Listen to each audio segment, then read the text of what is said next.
Welcome back. In our last video, we were talking about developing interoception with a yoga practice. Interoception is the felt sense of what's happening inside your own body. Things like heart rate, breath pace, body temperature, and where you're at in space and time. When we build interoception, we have a better sense of the sensations in our body. When sensations come up, the mind begins to make meaning, producing feelings and emotions. I've already talked quite a bit in this series about how if emotions aren't felt or digested and assimilated, then they're stored within our body and they become tension or disease. When our body becomes tense, it's not getting the blood flow, the oxygen that it needs, and it will produce signals from the body.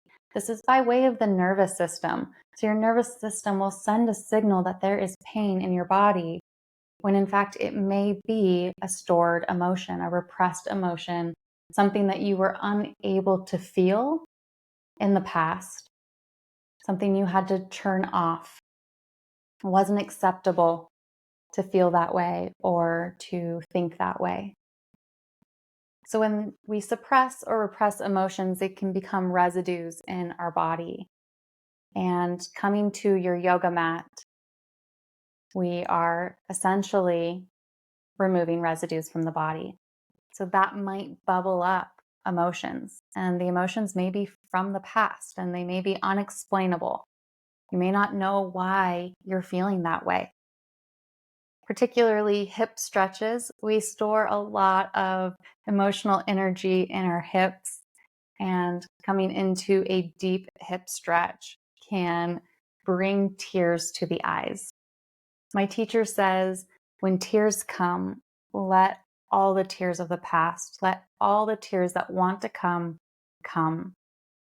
We may have this view that crying or being angry is bad, or that something bad will happen if we feel angry or feel our grief. With practice, that can ease, that can get better, and your emotions can be signals for what you need. They can be guideposts, where to go. But if we've got a lot of stored emotions, if we're kind of packed to the brim already, it can be difficult to discern what's present, what's real today in this moment, and what's from the past, what's being filtered through. This new experience gets filtered through the old experience. If we can clean up those old experiences, clean up those residues, then our new experiences become a lot more clear, easier to understand. So emotions may come up in your yoga practice, and that's a good thing. So let the tears come. If you're in the middle of a yoga practice and tears come, I recommend staying where you are. Don't push yourself to continue listening to the teacher. Take a restorative pose like child's pose, shavasana, or makrasana, laying with your head down on the floor. Whatever your body is yearning for, give that to your body and let the tears come. Let the anger arise. And sometimes you do need to have somebody with you. So if emotions start bubbling or rising and it does feel like too much to hold, too much to handle, too much to look at by yourself, this is a very clear key sign that you're looking for companionship in your healing journey. And that could be a talk therapist, a yoga therapist, somebody who can help you look at and process that which is there and ready to go. Emotions are a very good thing. I used to be terrified of my emotions. I thought my emotions were bigger than me. That might resonate for some of you. to feel like the emotion is so much bigger. If I feel this, it will squash me. But the more I came to my yoga mat, I developed interoception. I developed stamina to be with my emotions. And the secret about emotions is they just want to be seen. They want to be felt so that they can go.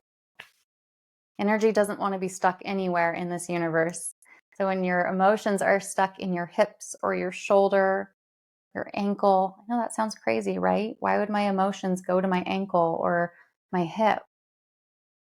Because we have this intelligent nervous system, this communication system, and it's going to send signals wherever it thinks you'll answer or not answer, depending on what you're willing to look at, depending on what your beliefs are.